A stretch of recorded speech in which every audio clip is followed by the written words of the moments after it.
Welcome back to the Roanoke Presents From Print to Podcast. I'm your host, Liz Long, and it's our final episode of our third season. And my friends, today it is a humdinger because we are sitting down with one of Roanoke's most celebrated storytellers, an author whose work has lifted the voices of communities often overlooked and whose dedication to our region is unwavering, especially after her most recent announcement that she'll be running to represent Virginia's 6th District in Congress.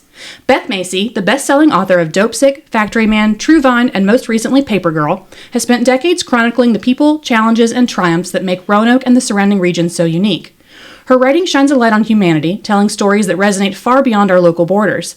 Beth, welcome to Print Podcast. I'm so excited to have you here. Thanks for having me, Liz. So excited. As a writer, as a reader, as someone who believes in local journalism, I'm really excited to chat with you today, so please forgive me when all my questions end up being selfish so that I can learn from the best.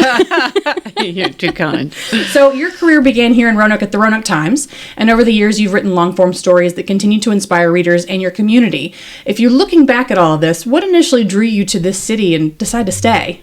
Well, I was, my first daily newspaper was the Savannah News Press in Georgia, and somebody sent my resume up here at like a workshop teacher and knew the editor here. And so I was like, they want to fly me up? I had never been anywhere. I grew up really poor in Ohio. I mean, I hadn't hardly been out of the state when I moved down there. And I remember when we were driving down to Georgia to move me and my best friend Dougie, who had all my stuff in the back of his pickup truck because I didn't know to ask for moving expenses.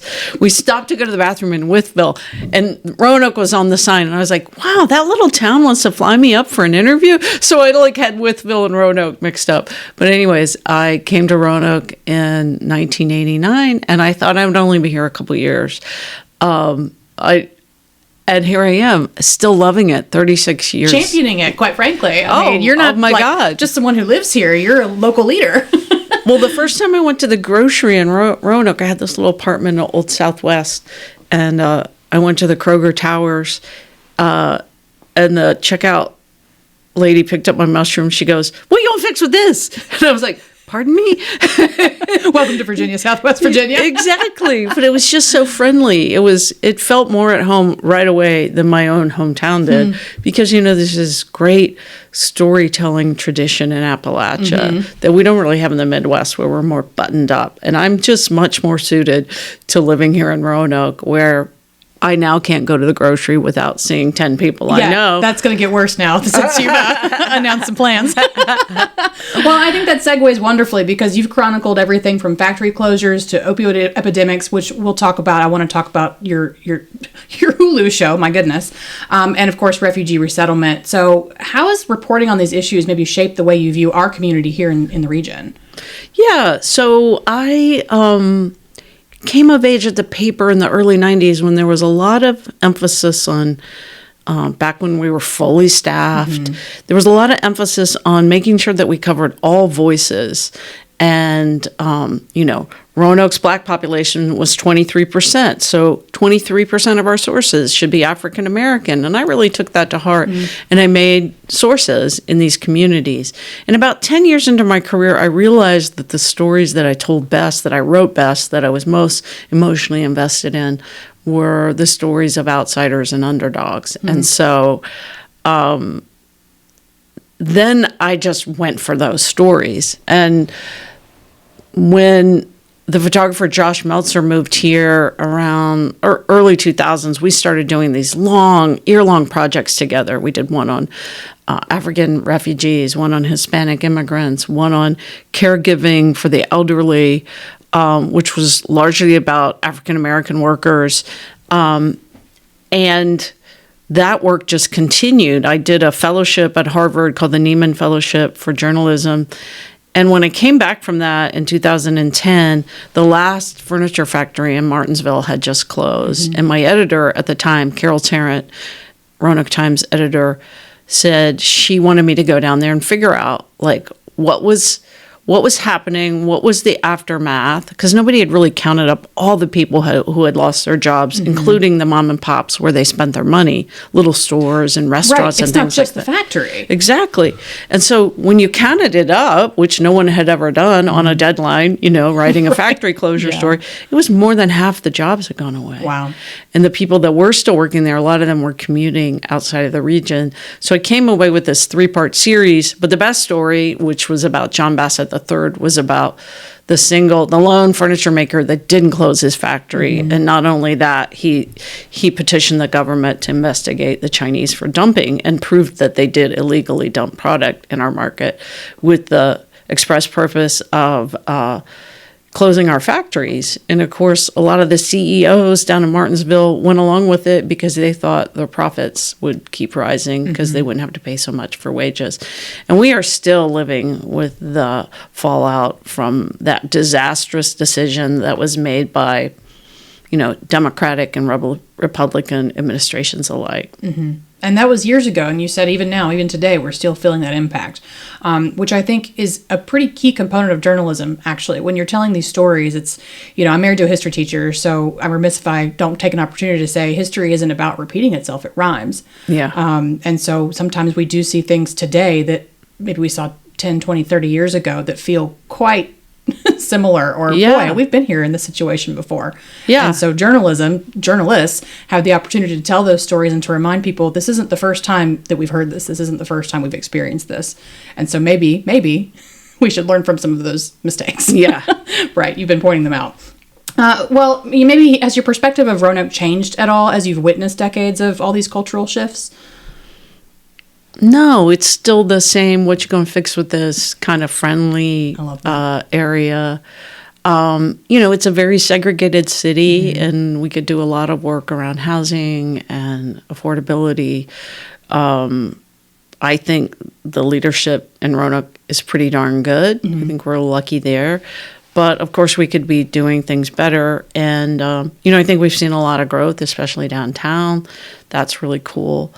But we don't have as many reporters now digging into the stories of the people who've been left behind. And so that has always been my goal. My latest book, Paper Girl, isn't set here in Virginia. It's set in the small town I grew up in Ohio. But it's really a look at the skyrocketing increase in income inequality and what has made those changes and how are they impacting the towns now? And of course, it's a microcosm for all of America. You can see elements of Roanoke in that story too. But, it's a town, Urbana, Ohio, where we were very proud of being a Union soldier, sent more people per capita, than a lot of towns of that size. Hot spot on the Underground Railroad. And now there are Confederate flags flying. And it is totally Magaland. And how did that happen? So that was really the question I set out. And the answer that I thought I would get was, a lot of it's due to the demise of media in that town and everybody getting their news from these national silos. But an even more kind of, equally important element that I learned in my reporting was that the K-12 school system and the fact that we don't really pay for poor kids to go to college because Pell Grant only covers 30% of what it covered when I got my entire college paid for. This element that not only are not enough kids going to college from small towns like Urbana, which has been hammered by globalization and the opioid crisis and the decline of manufacturing, but a lot of them aren't even graduating from high school. And that was news to me.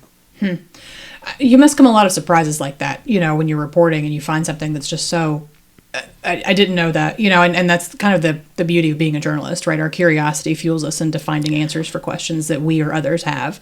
And so I think that that's always interesting when you find something that's really surprising to you as the writer, as the creator of this piece. Yeah. And as you said, it rhymes with what I found in Factory Man 15 years ago down in Martinsville. Right. Same exact thing happening.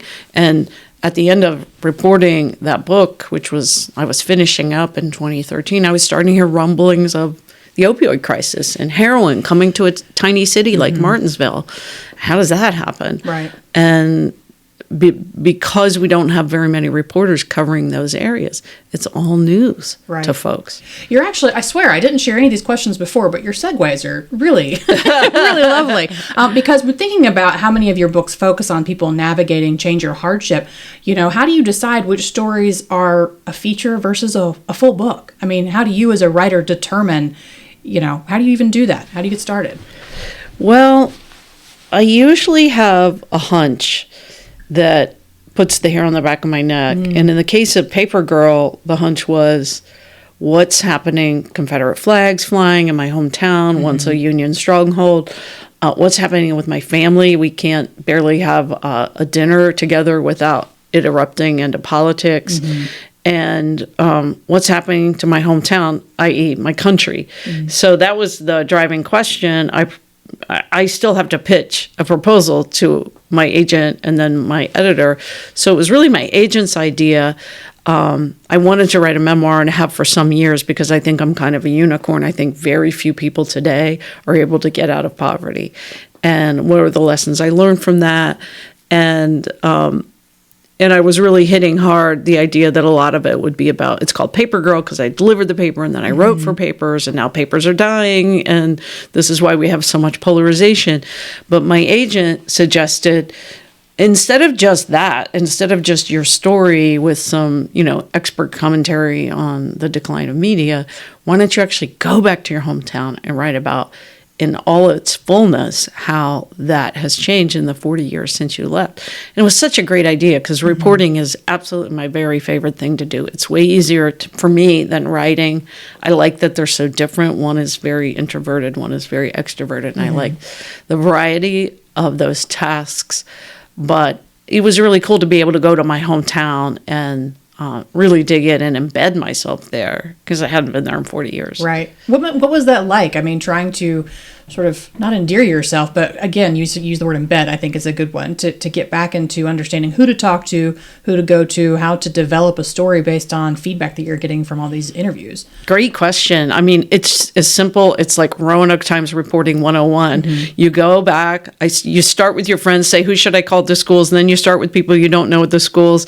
And then they lead you. I was looking for a young me to profile. All the teachers were suggesting the same kid, Silas James. Then I had Silas. Then I had 4 or 5 main characters from the town. One was a truancy officer whom I got to from one of the early counselors that I talked to.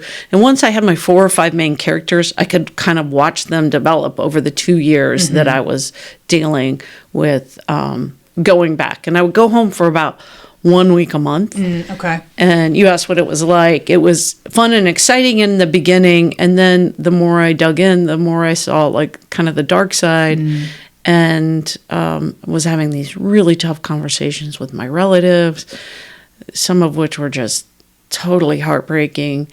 And I would rent an Airbnb for a week each time I went home, and I would just stack up interview after interview. I'd be exhausted by the end of the day. Yeah. Just exhausted.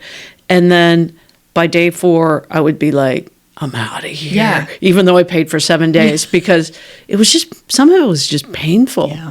And so exhausting. And I wanted to get home to Roanoke, to my husband and my dog and my friends that think and read the same news that I read, and where things weren't so different. Right. And it's worth pointing out, for listeners who might not be writers or journalists or understand that sort of system, a process of how we go. I mean, it's not just asking a question, right? You have to critically think about the answers and how they rope into the narrative that you're telling.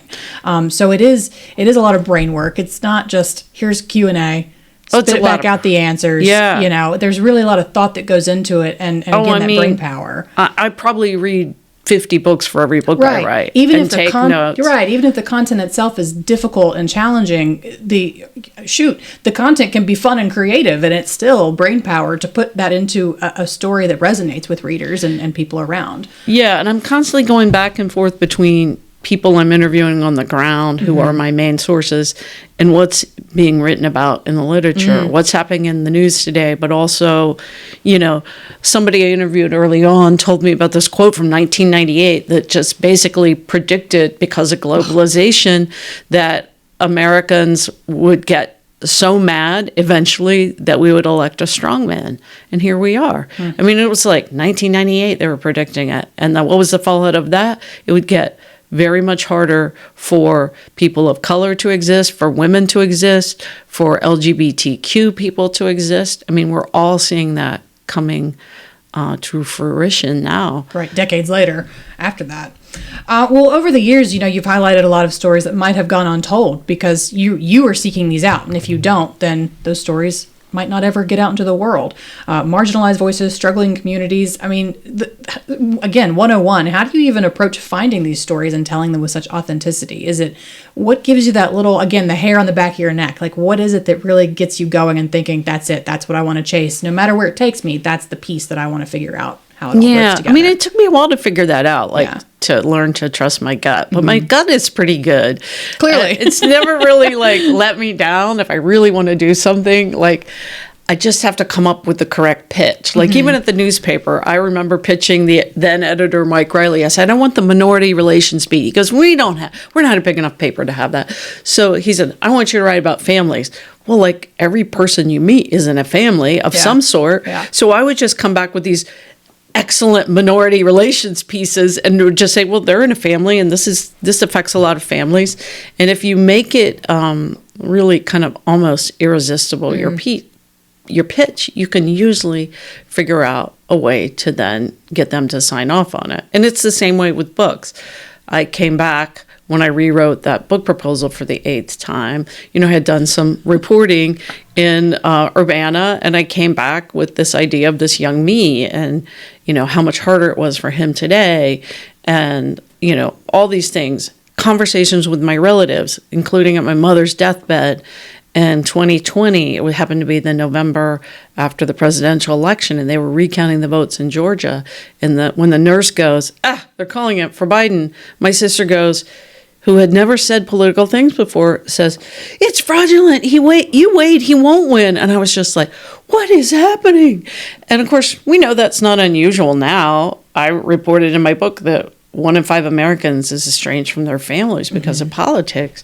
But back then it was that was still kind of news to us. And I wrote this piece for the New York Times that ran a few weeks later, and hundreds of people had the same exact experience. And I thought, I'm really onto something here. And again, that's the hair on the back of the neck. I just then have to figure out a way to sell it to my editor. Right. Which you think by now they just open the door for you and let you in. They do not. They do not. Okay, well, note to them. Just let Beth Macy do whatever she wants, okay? That's the deal. Well, and again, in Paper Girl and all your books, really, the people in place, they're central to your storytelling. Curious about what maybe you hope readers take away, not just about Roanoke and our region, but from your books as a whole. Maybe Paper Girl is a good way to start. What do you hope readers take away when they finish this book? Well, the end of the book, and I had no idea it was going to end like this, but I had to stop writing. I wasn't allowed to add to it after March of this year. So, the election had happened. There was I felt really fired up about the immediate federal cuts that were taking place, and food stamps, healthcare under assault, LGBTQ people under assault. And I started protesting with a bunch of first-time protesters, including myself. I'd never protested before, outside of Congressman Ben Klein's office. And it felt really good. And it felt, then one of my friends, Libba Wolf, said, hey, why don't we collect food every Monday? We're here. We can just bring food. We go to the store on the weekend, get extra food.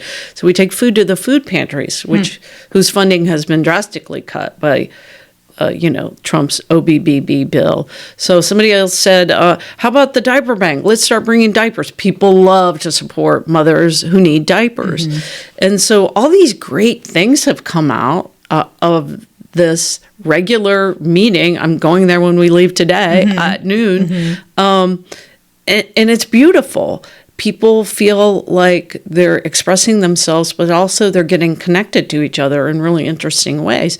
And really the idea for me to run from office came from those rallies. These women started coming. It's all women. These women who are organized, they are connected. They started coming up to me saying, why don't you run against him? I'm like, I'm not a politician. They said, that's why you should run against him.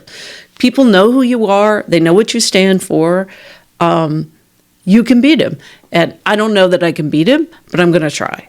Well, I think a little bit of heart behind that is, pretty integral, right? Exactly. You care about it. And I think it's pretty fascinating that regardless of what the experience is, this one group has now ripple affected through the community to bring food, to bring diapers, to bring sense of community, extra community to people in need who needs it. Yeah. And Sam Rasool came to our first meeting. This kind of grew out of a couple different groups, including Do Good Virginia. And when Sam came to the first Do Good Virginia meeting, which was still in November, right after the election, maybe a week or two, our friend Dina Imbriani started the group. Sam said, you need to protest, but you need to protest with purpose. And that's been in the back of my mind all along. And all these things sort of came from Sam's advice. Yeah. I'm sure he'll love to hear that. He's a good one. He's a good egg. One. Well, so going back to Roanoke and the community, you've seen our community grow and change over the decades, but looking forward, maybe what most excites you about the region's future? What are things that you are looking forward to welcoming with opening arms? Well, I was really excited about Melrose Plaza, the opening of that, a month or two ago. The enrichment center or the empowerment center that they're doing at the schools. I think we've got really good leadership right now, and I hope that continues to grow. The Fralin Biomedical Research Institute could really help shape, the next decades of Roanoke going forward. I'm like Kurt Reinheimer, though. I am most excited about our natural surroundings and hiking. I mean, my husband and I still hike Mill Mountain all the time. We're not as fit or as dedicated to walking as Kurt and Gail Reinheimer, but life goals. And I think Roanoke should continue using that as an economic development tool, but also just as and there is nothing better for the soul or the psyche than to spend time in nature. And we live in the most beautiful places in the country, in the world. We always joke about put your phone down and go outside and touch some grass, and it's just so easy to do here. Even if you can't get up to, the top of McAfee Knob, you can still go out in the neighborhoods in the Greenway and all these local little urban hiking, my husband and I call it. Absolutely. Or just get your rake out and rake the leaves. I did that yesterday and it felt so good. Oh, I love raking leaves, and the neighbors stop by and then my husband comes out and joins, and then he just talks to the neighbors while I do all the yard work. Sounds like a new business opportunity is what I'm hearing. I know. Because all the leaves in this place. He's such a chatty. Well, that's all right. That's good. He's gonna help with your campaign. So oh, he already is. Of course he is. Well, and for those who aspire to become journalists or storytellers, and I'm part of that too. Even I think it's important to note, even if you've been doing it for a long time, there's always more to learn. There's always another story to tell.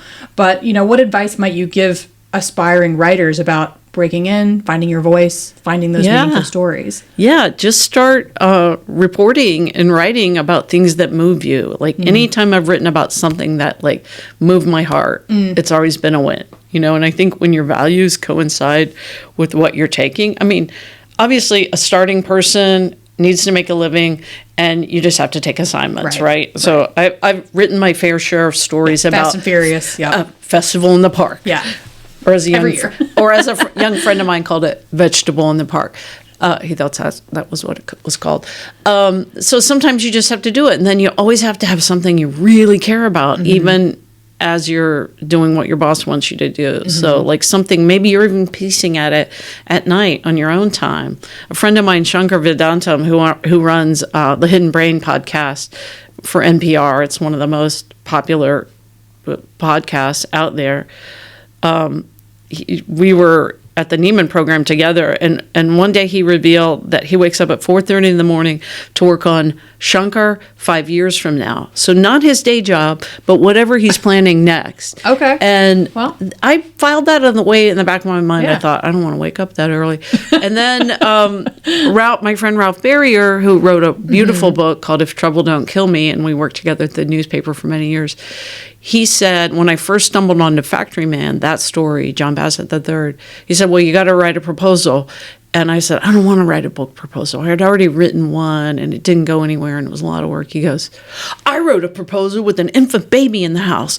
And I was like, Ralph's not going to make me seem lazy. So I did a Shankar 5 years from now.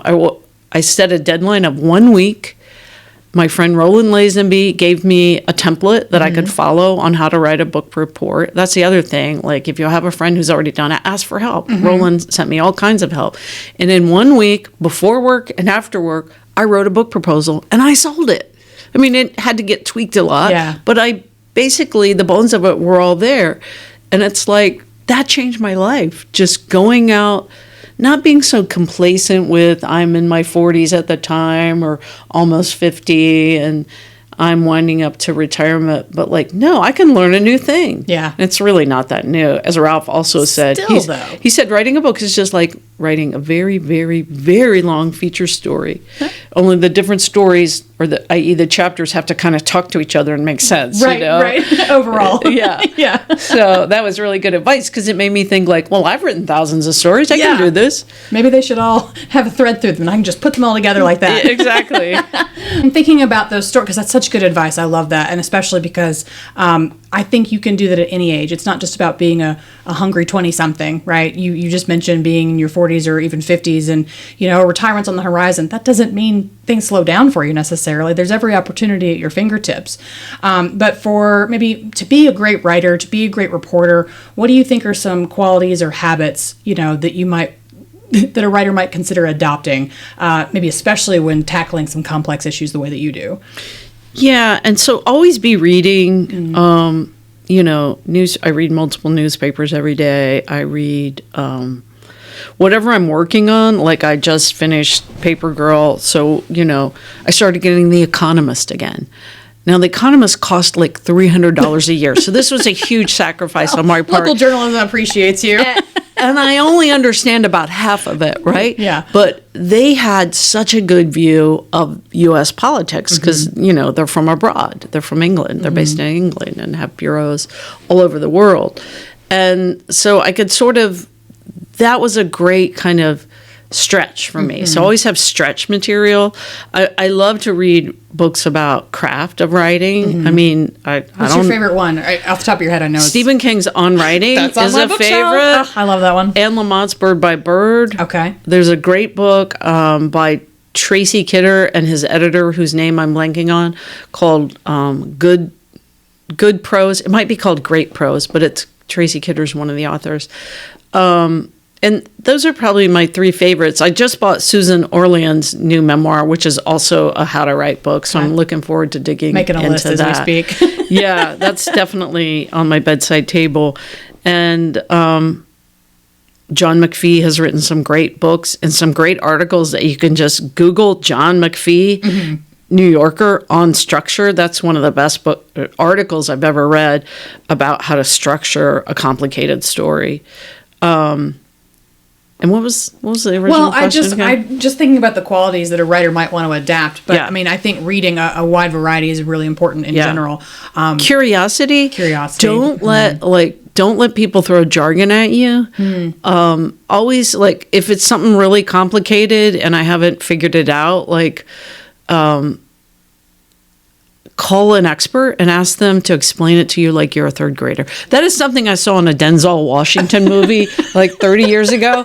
It was just a great line. Tell it to me like I'm a third grader. I say that all the time in an interview. I mean, there's no shame in that to understand what it is, the subject you're talking about. I mean, especially like some people, men in particular, don't like to admit they don't know something. And I find it like refreshing when somebody admits they don't know something. Plus, I'm calling on the person I'm interviewing to explain it to me in a really great way. And if your ego is in the way, you can also say, look, if I don't understand this, A, my editor is going to come back and say, you didn't explain that very well. But B, your reader doesn't understand it either. So you're really doing it on behalf of the citizenry, as I like to think of it at. You're doing a public service. And, that's the great thing about this work. James Baldwin said that if you change the way a person thinks about something by even 1 millimeter, you will have changed the world. And I love that. That's giving us a lot of credit, maybe more credit than we deserve. But I think that's why we all got into this. And me making $16,000 a year for many years as a very poor paycheck to paycheck newspaper reporter, it's paid off eventually, but it took a while. I was mostly doing it out of the work moved me. And I think that's important too, because you want to be passionate about it. I think curiosity is such a good takeaway there, because it's sort of like, if I don't know what you're talking about, my curiosity is going to spur me further into, well, please explain that and tell me what that means and how does it affect X, Y, Z. Yeah. And I think curiosity is it's such a number one. Don't be afraid to admit you don't know something. I just see people stump on that. I would see it in the newsroom, and they would write these confusing stories. And the great thing about writing nonfiction books now is, which I couldn't do for newspaper articles, is I can put myself in them. And I don't mean like because I'm fluffing myself up, but I am kind of the connective thread through all my books, which I tend to interview like scores of people. So I'm the person you're always relating to the story My husband has read, I think he read all those first books you put out, and one of his first observations was the fact that you insert yourself into the narrative only in connecting the threads together. So I think that that's so interesting that you mentioned that. Well, in my first book, which is kind of a profile of one person, although I interviewed hundreds of people for that too, there was no telling scene in that book than was more telling the way John Bassett III tried to control me. So if I could write, like, he's calling me on the phone every day, 8 times a day, trying to bully me into writing such and such, or what he's saying, if you put that in your book, it will cheapen your journalism. I mean, that's going in the book because that's funny.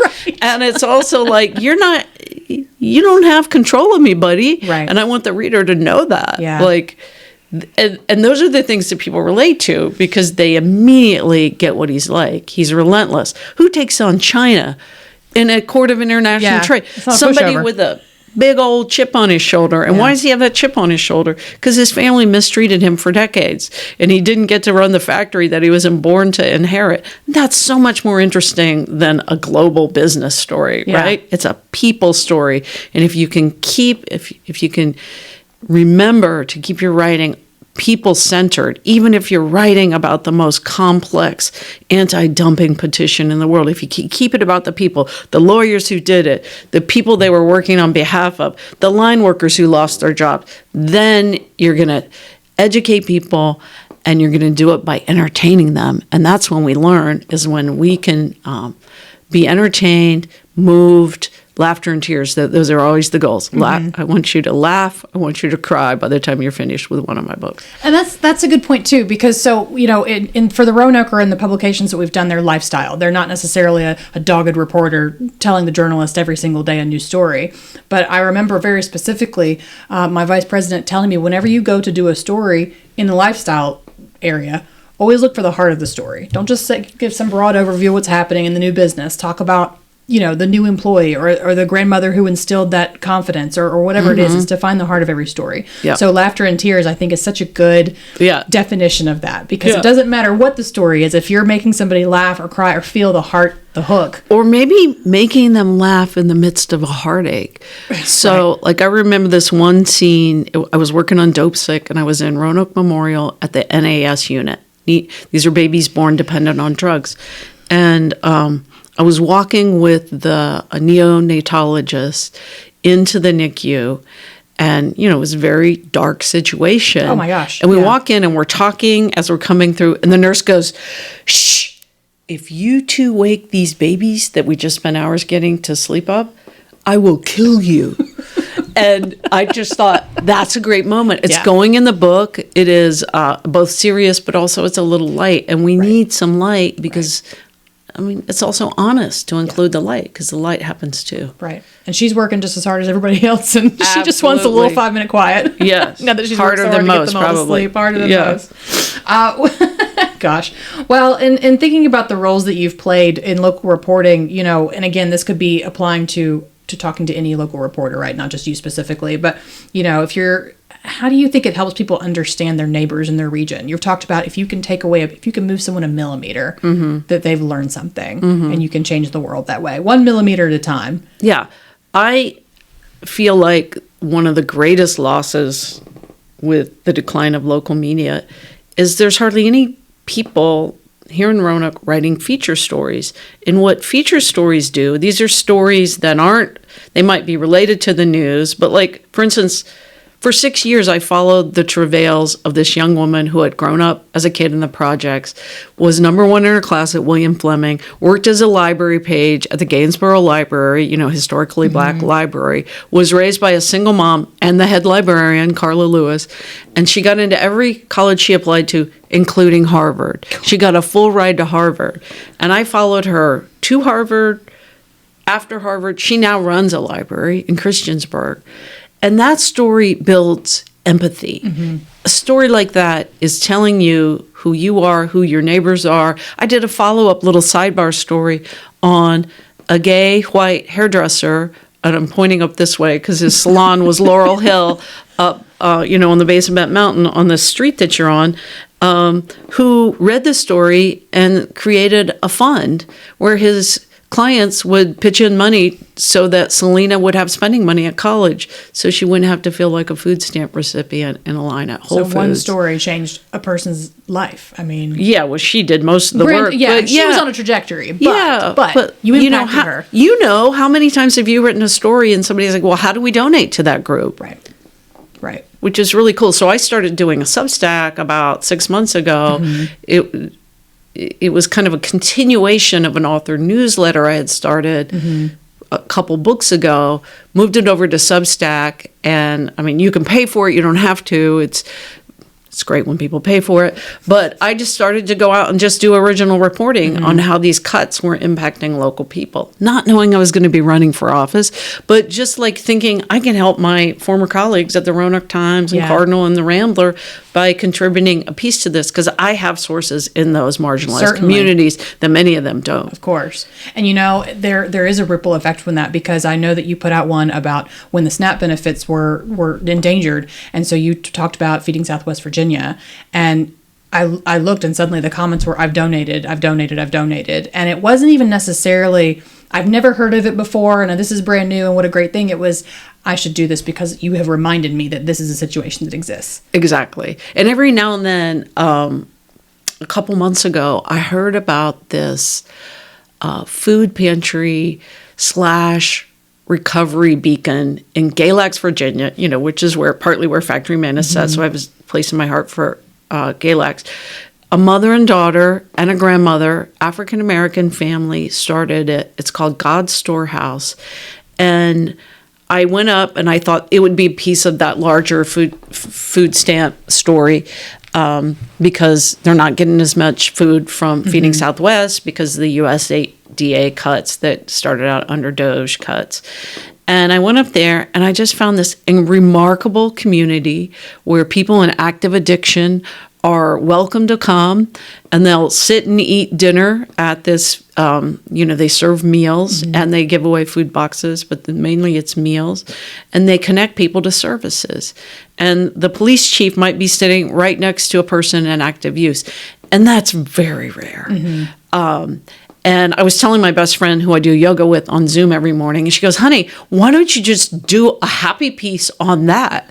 And you could raise money for God's Storehouse," which I did. But it's just like every now and then you're like, this is a great feature story. It doesn't have to have this huge news hook, although it did.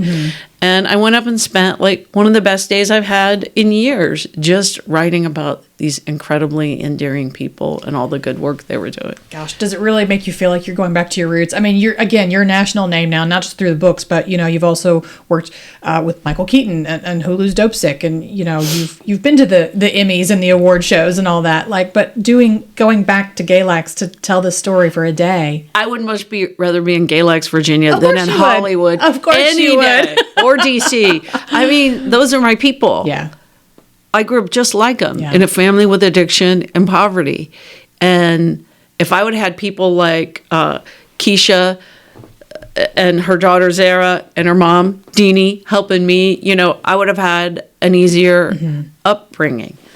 I like that personal approach you bring to it, too. It's not just about the story that they're doing, but you relate to that in whatever tiny way that is. I brings it home for you. Keisha at a fundraiser I was doing for Feeding Southwest in Abingdon, and she came up to me beforehand, and she started crying. She said, "I read Dopesick, and I'm just so moved by it." And then she told me about God's Storehouse, and I just filed it away because it made me cry when she told me about it. She said, My mom will sit next to somebody who's so amped up on methamphetamine that she can't eat, and she will feed her with a spoon. And I thought, someday I'm going to come back and write about you. No kidding. And I didn't remember her name, but I knew the lady at Feeding Southwest, and she said, oh, that was Keisha. I think, gosh, I mean, with all your experience and knowledge and gumption, quite frankly, like, how do you not churn out six? I mean, you don't have time to churn out 6 news stories a day, but you must be inspired every single day by everybody you meet in some way to want to tell their story. I mean, just the other day, I was at an Indivisible meeting in Roanoke, just because I thought, like, as a candidate, I should start going to all these things. And this woman stands up. She lives in Melrose Towers and is on the Housing Authority Board. And she starts talking about how the food stamp cuts, it's on, it's off. Now we have to give back the money that the state gave us because the feds are now coming through. And how worried everybody there is of being evicted. So I'm going to go out and interview her tomorrow for a Substack I'll put out next week. But it's like, it really is soul feeding just to know all kinds of people, right? It's like getting a graduate degree in whatever you're interested in. And I'm interested in the stories I'm not reading elsewhere. I always have been. I love that. I've made a goal for 2026 to not be interesting, be interested. Yeah. And to be interested in anything and everything so that it broadens my scope. You know, not just entertainment, but again, you're reading The Economist now when you might not have before. Well, I stopped because I can't afford a $330 annual prescription. But the point stands subscription is that you're going outside of your comfort zones to learn something new, and you know, maybe it doesn't impact you directly, but it will affect how you approach something in the future. Absolutely. And I think that's great. And you never know. Right. Like, I never know I was going to go back and interview the mom that spoon-fed the methamphetamine user, but I knew it moved me and it stayed in my mind. Right. And it turns out you'll probably think about that every day for the rest of your life. You know, I mean, that's true. That's pretty powerful especially stuff. After I met her. I meet them for lunch now. They come to Salem to pick up their food, and the baskets are getting smaller and smaller every week. Well, and thinking about, again, you know, we won't necessarily delve into the politics, but, you know, you've announced your run to represent Virginia's 6th District in Congress. And so I had asked you a question before, and we wanted to save it for this discussion. But from where you started to where you are now, these transitional periods of I'm going to be a reporter, I'm going to be an author, I'm going to be a politician. I mean, I think it's easy for us to look back on our career and say, oh, I've seen all these things. They were all leading to this point. But in the middle of them, in the middle of those transitions, you don't know where you're going or what it's going to look like in the future. Oh my gosh, no. And so many failures. You don't see my failures. You don't see the agent saying, this is terrible. You need to rewrite this for a 7th time. You don't see that. Right. And so I think that's so interesting from a perspective of not just writing, but in general, right? I mean, as a woman looking to another woman and to how you've delved in your career and these changes that you've made, and you seem to pivot into everything so fully and openly. I mean, what does it look like to you to look back on your career now versus maybe 20 years ago when you were in the thick of this point of a lifestyle or phase? Yeah, or part of me just wants to go back to that little girl that's on the cover of Paper Girl, and she's looking pretty feisty there, but she has some hard, lean years, and just say, honey, you're going to be okay, right? You know? And like when I sold Factory Man, I couldn't quit my job yet because I didn't get paid that much for it. I mean, I got paid more than I got paid at the newspaper, but then I wouldn't have a job. So I went back, and then I sold my second book, Truevine, before Factory Man even came out. And then I could see that I could replace my income for, call it 3 years in the future. And I thought, well, I'm going to have to just have faith in future Beth that she'll figure this out. And it helps to have a supportive husband who has insurance and all that. Yeah. So I couldn't have done it without that. But then, you know, just one book after another, the books have done well. The show was, you know. I mean, the show itself, did you ever think that could be a possibility? No. Right. Like, Michael Keaton just did a selfie endorsement video for me. Did I think I could get Michael Keaton to do a selfie? Batman's over here speaking up for you. I know. That's pretty incredible. It's great. So no, but I worked my tail off to get there, and you said politician. I don't see myself as a politician. I know I'm running for Congress, but I'm still going to be the person that is telling the stories of the outsiders and the underdogs. I am going to, tonight I'm going to Waynesboro. I promised I would visit every county in the district. And the district may change because redistricting is on the table now. But I got to dance with what brung me. And so I'm going up the 6th district. And I don't know the northern part as well as I know Roanoke up through Lexington, because I covered those areas for the Roanoke Times for many years. So, we're starting out tonight. We're meeting at, I think it's a restaurant we're meeting at. 40 people have signed up to come. And I'm gonna read them the end of my book, Paper Girl, which is a call to action. And I'm gonna say, what should our call be? What do you think our call should be? And I'm going to sit there and listen to them. And I'm going to take notes, because that's what I do. I don't trust somebody else to take the notes for me. And then we'll just see what happens. Because I don't have all the answers. And I really am not a politician. I said in my speech last week at that launch that I'm not going to follow any one president or any one party. I'm going to stand up for the people that are left behind. And I've been doing that. Your whole life. I mean, not just last week, but I mean, Yeah. you've always been standing up for the people who felt left behind. I think that's very clear, not in just your reporting, but the books. I mean, it's pretty important. So actually, I do have one unrelated question, because we're going back to journalism, pivoting a little bit. But in the face of the AI, I want to get your thoughts on this, because journalism is obviously, some of the things are declining, newspapers are declining, readership declining. And then I hear from some more positive aspects about how, Gen Z, Gen Alpha, they love to read. They're actually kind of going against the grain of digital, because they've been so ingrained in it for so long, their whole lives, that now they love touching paper. They want to flip through a magazine or a newspaper or a book. And so I just kind of wanted to get your thoughts on like this overall in battle. And of course, AI, this conversation will change in 10 minutes from now because AI is that way. But, talking to journalists, talking to writers of any age, any genre and interest, how do they work around something like this that's just so massive? Yeah, I mean, I think they can use it to their advantage. I don't use it myself. I mean, I've looked up maybe one or two things. I noticed my editor was looking things up as he was going over my book using AI. It all has to be checked. There's lots of errors in it at this point. What AI isn't going to do, it isn't going to go out and interview the mom who's feeding the woman soup with a spoon. That's just not going to be there. Yeah. Now, they have totally stolen from me and every other author I know. They've stolen my material, so that ticks me off. But I think just the way 15 years ago they were telling us we needed to not just learn how to write, but we needed to shoot video and all this other stuff. We've got to keep up to some extent. Yeah. And, and I worry what it's going to do to young people's brains. I worry that because AI can't really do the hard thinking and that creative work of this story. This story is a great way to tell this economic problem, and it can do a lot, but it's not going to go out and find those stories and then marry it in such a way that creates art. To my thinking, maybe I'm being naive. No, and I appreciate that, because you aren't saying don't use it, it's evil, it's bad, because I think that there are nuances that are helpful in certain respects. Yeah, I don't think it should write your whole thing for you, but you're absolutely right. It's not going to knock on doors. It's not going to go talk to somebody specifically with quotes. That's up to us. It's not going to writer.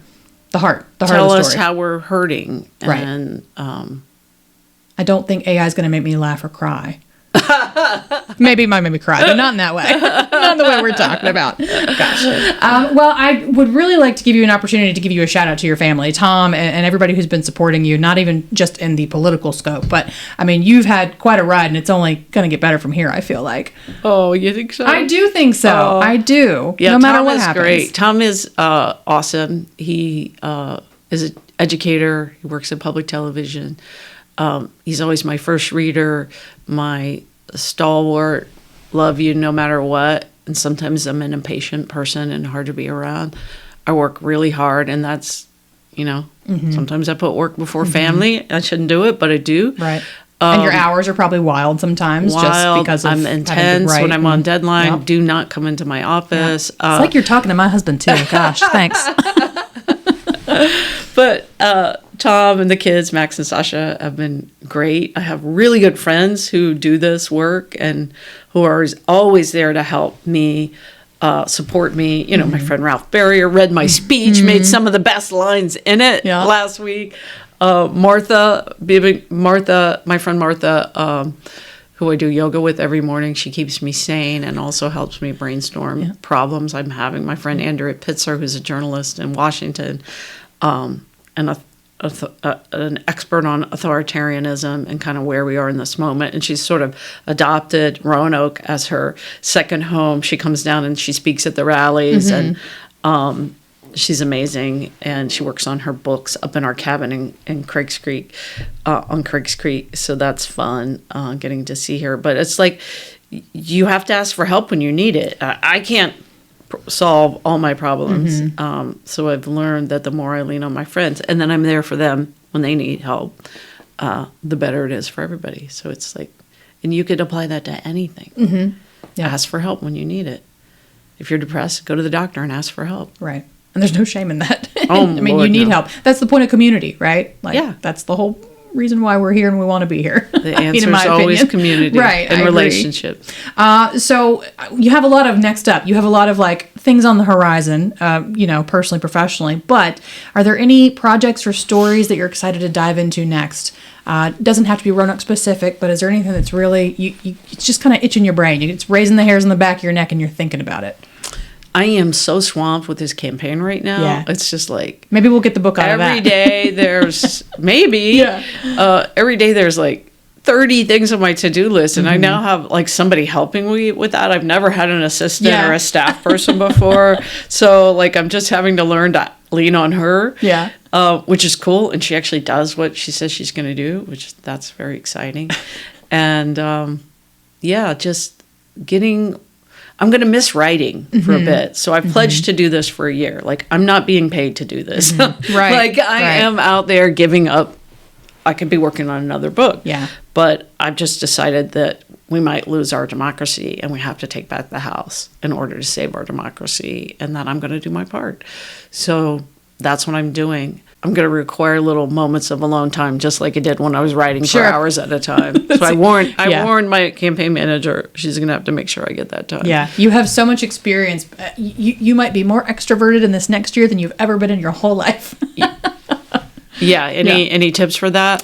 That same 5 minutes that you just mentioned, I think, is probably the key. So, speaking as an extroverted introvert, I think those 5 minutes every day. I like the yoga in the mornings. I think that's the yoga in the mornings, a walk in the neighborhood, Murray Greenway. Yeah, see, you know all the good stuff.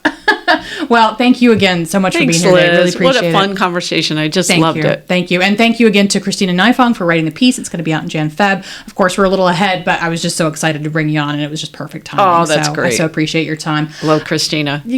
She is somebody who can find the heart of every story. Yes, she can. And she's a pro. Yeah. Every time I think about finding the heart of a story, she's the writer I want to talk to. Yeah. So adore her. And again, thank you so much. Beth Macy, thank you so much for joining us today, sharing your journey, perspective, love of the community. We so appreciate you. And your work reminds us of how powerful storytelling can be and how much it matters to shine a light on local voices. So thank you again very much. To our listeners, you can read more about Beth's book, Paper Girl, in the upcoming Jan-Feb issue of the Roanoker, and you can find her books wherever fine local and national books are sold. This is our final episode of Season 3 of From Print to Podcast, and what a year it has been. I've had the privilege of interviewing local leaders, change makers, and truly inspirational Roanokers. Thank you so much for listening and for following along with these stories this year. It's one of my greatest honors to share so many voices and perspectives from across the region and to witness firsthand the incredible creativity, resilience, and heart of the people who make Roanoke such a remarkable place. Until next time, this has been From Print to Podcast, where print comes to life one great story at a time.